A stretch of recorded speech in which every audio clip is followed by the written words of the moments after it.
नमस्कार दोस्तों, आप लोगों का बहुत बहुत स्वागत है हमारे चैनल पर। भाई जैसा कि आप जानते हैं यूपीएससी के इंटरव्यूज चल रहे हैं और हम लगातार इंटरव्यूज को कवर कर रहे हैं। यहाँ पर सर अपना इंटरव्यू देकर के आए हैं, तो इनका एक्सपीरियंस जानेंगे, इनकी स्ट्रैटेजी जानेंगे कि किस तरह का इनका इंटरव्यू हुआ, किस तरह की इनकी स्ट्रैटेजी थी। तो सर सबसे पहले आपका बहुत बहुत स्वागत है हमारे चैनल पर। अच्छा सर, सबसे पहले आप अपना नाम बता दीजिए प्लीज। मेरा नाम विकल्प सिंह है जी, और मेरा हिंदी लिटरेचर ऑप्शनल है। ओके सर, कहाँ से आए हैं आप? कानपुर से। कानपुर से आए हैं, ओके। ये आपका कौन सा अटेम्प्ट है और मीडियम कौन सा है, इंटरव्यू कौन सा है? फर्स्ट अटेम्प्ट है हिंदी मीडियम। अच्छा, फर्स्ट अटेम्प्ट हिंदी मीडियम और पहला ही इंटरव्यू है।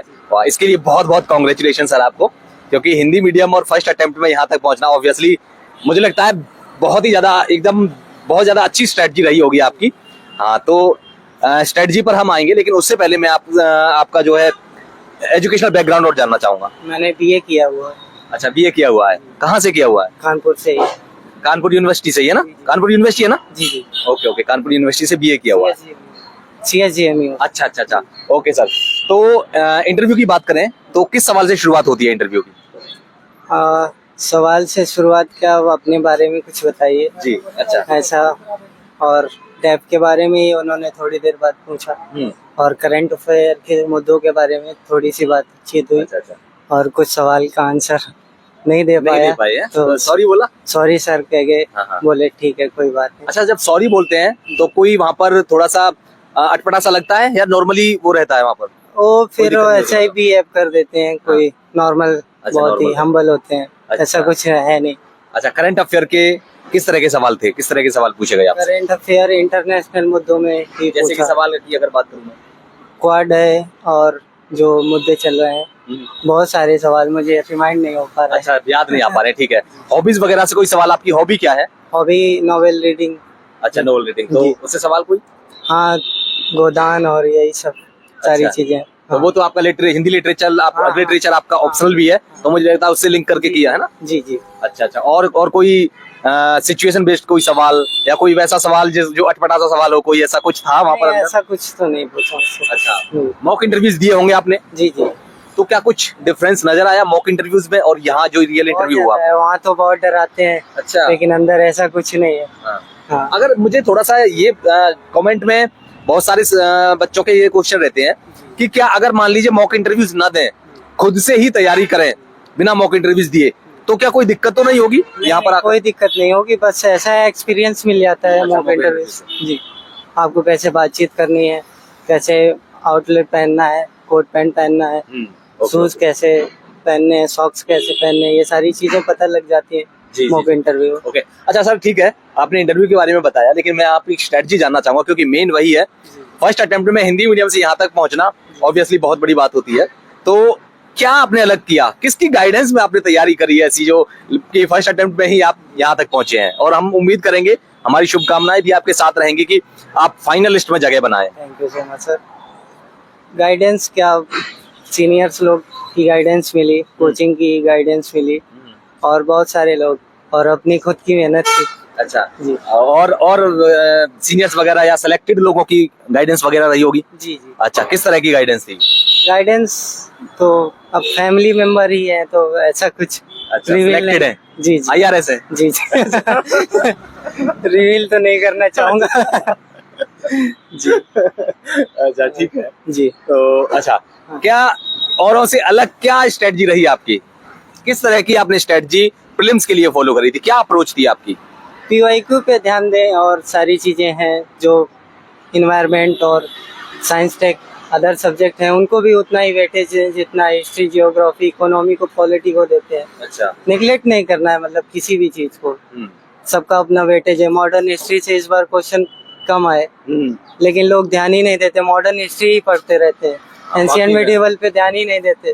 बोलते हैं इससे कुछ आता ही नहीं है, ऐसा कुछ नहीं है। और वही यूपीएससी खेल जाती है। बिल्कुल बिल्कुल, वहीं से खेल जाती है। अच्छा अच्छा, तो क्या लगता है हिंदी मीडियम वाले कहाँ गलती करते हैं?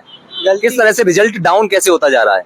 अप्रोच नहीं सही है, मतलब बहुत सारे मटेरियल की तरफ भागना, कोचिंग की तरफ भागना, किसी ने कुछ बता दिया वहाँ चले जाना, किसी भैया या दीदी ने गाइड कर दिया तो उनकी तरफ चले जाना, बस यही सारी चीजें हैं। मतलब एक फोकस नहीं है, एक चीज पर है। जी जी, फोकस नहीं है। अब पता लगे 2 साल की करंट अफेयर पढ़ रहे हैं, अरे आने तो 10 ही क्वेश्चन है, बाकी सारी चीजों पे ध्यान दीजिए। एग्जैक्टली। बिल्कुल।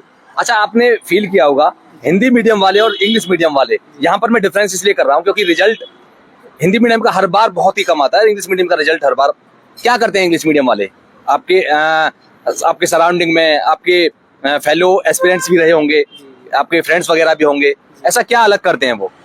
अलग तो नहीं सर, अप्रोच का ही अंतर है। वही जो आपने अलग बताया तो पीवाईक्यू एनालिसिस, एमसीक्यू और ये सारी चीजें हैं, उनकी कंटेंट उपलब्ध ज्यादा है मार्केट में इंग्लिश मीडियम का। अच्छा सर, पीवाईक्यू को किस तरह से करते हैं आप? मतलब लगाते किस तरह से लगाते हैं उसको, फिर एनालिसिस किस तरह से करते हैं, क्या नोट्स वगैरह बनाते हैं उन सब की?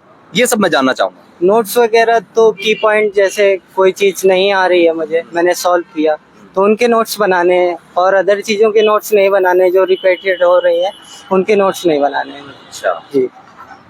तैयारी कब से कर रहे हैं आप? तैयारी तो कितने साल हो गए? लगभग 2 साल हो गए। 2 साल की तैयारियों में आपने, है ना, बहुत ऑब्वियसली ये बहुत बड़ी अचीवमेंट है। तो अच्छा, इसके अलावा और मैं जानना चाहूंगा कि आपने कहा जैसे कि जो बाकी के सब्जेक्ट्स हैं जिनको इग्नोर कर देते हैं, साइंस टेक वगैरह, उन सब पर बराबर फोकस होना चाहिए, अप्रोच सेम होनी चाहिए।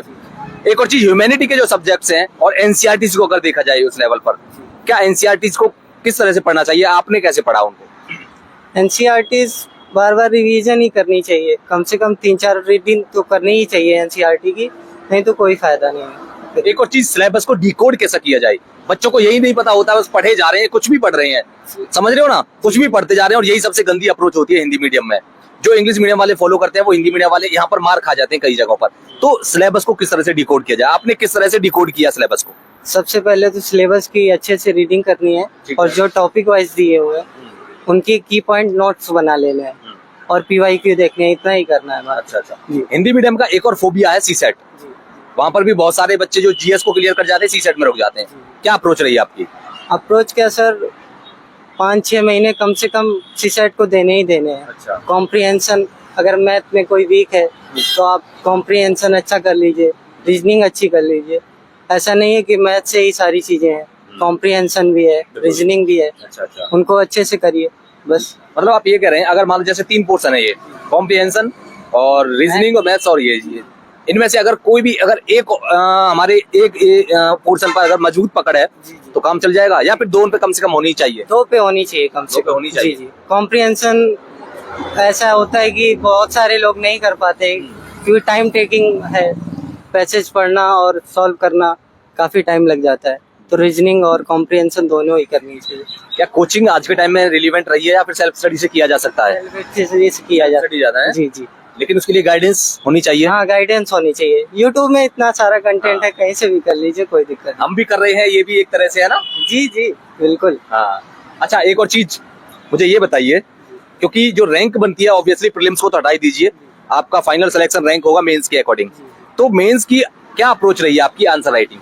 अप्रोच क्या सर, जैसे ही मेरा प्री हुआ मैंने गाइडेंस ली किसी कोचिंग की और सीनियर्स लोगों की, आंसर राइटिंग चालू कर दी है। अच्छा। जी। आंसर राइटिंग कब से शुरू करी आपने? क्या प्रीलिम्स निकलने के बाद शुरू करी? जी, फ्री होने के बाद। यानी 3 महीने में आपने किया काम है? जी। ऐसा क्या किया आपने आंसर राइटिंग में? आंसर राइटिंग कि 3 महीने में आपने मेंस को क्रैक किया? सर, शॉर्ट नोट्स वगैरह थी, उन्हीं की प्रैक्टिस करनी थी। हाँ। और पीवाईक्यू लगाए, उन्हीं की प्रैक्टिस की, हो गया। अच्छा, मतलब आपका जो मेन जो चीज रही है पीवाईक्यू आपका एक तरह से कह सकता हूँ गीता या रामबाण रहा है? जी वही रहा।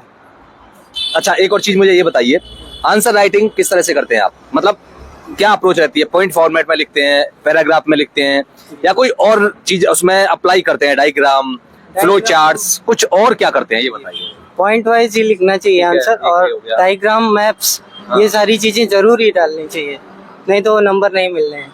अच्छा। हाँ, डायग्राम का ही।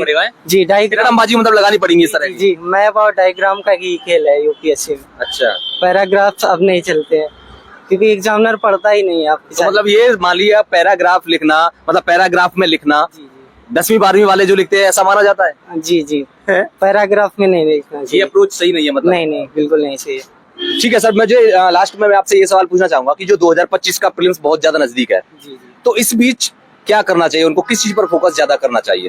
पीवाईक्यू और करंट अफेयर पे भी फोकस करना चाहिए ज्यादा से ज्यादा। अच्छा। और जो सब्जेक्ट हैं प्री के ही, अब प्री फोकस ही तैयारी करनी चाहिए, मेंस पूरी तरह बंद कर देना चाहिए। जी। अच्छा, प्री फोकस है। जी। एक और चीज लास्ट में, जो स्टूडेंट अब की बार बैठ रहे हैं या फिर जो आगे बैठेंगे 26 में, उससे आगे 27 में, उनको किस तरह से लेना चाहिए? क्या आंसर राइटिंग अभी से करनी चाहिए या फिर कुछ समय के बाद पूरा सिलेबस को कवर करने के बाद तब करनी चाहिए? मुझे लगता है जब तक सिलेबस कवर नहीं हो जाता आपको आंसर राइटिंग नहीं करनी चाहिए, क्योंकि आप कर ही नहीं पाओगे जब तक आपका सिलेबस ही नहीं पूरा है। अच्छा, मुझे एक और चीज ये बताइए कि क्या बच्चों को जब आप तैयारी करी होगी, आपने स्टार्ट करी होगी, बहुत सारे पेरेंट्स होते हैं, चाहते हैं कि भैया हमारा भी बेटा IAS IPS बन जाए, तो 12वीं क्लास से बच्चों को प्रेशराइज करना शुरू कर देते हैं। क्या कहते हो? इस बीच आपने बहुत चीजें देखी होंगी, तैयारी कब से शुरू कर देनी चाहिए? क्या ग्रेजुएशन के बाद में शुरू करनी चाहिए या 12वीं से ही लग जाना चाहिए? ग्रेजुएशन के सेकेंड ईयर से सीरियस हो जाना चाहिए इन चीजों को लेकर। जी ठीक है, लास्ट में क्या कहना चाहेंगे सबको? आपका क्या एडवाइस, क्या मैसेज रहेगा आपका? सभी को ढेर सारी शुभकामनाएं हैं और जो पढ़ रहे हैं उसी को रिवीजन करिए और PYQ देखिए, बाकी तो निकल ही जाएगा। Okay sir, thank you so much, all the best. हम उम्मीद करेंगे आप इस बार ही फाइनलिस्ट में अपनी जगह बनाएं। Thank you so much.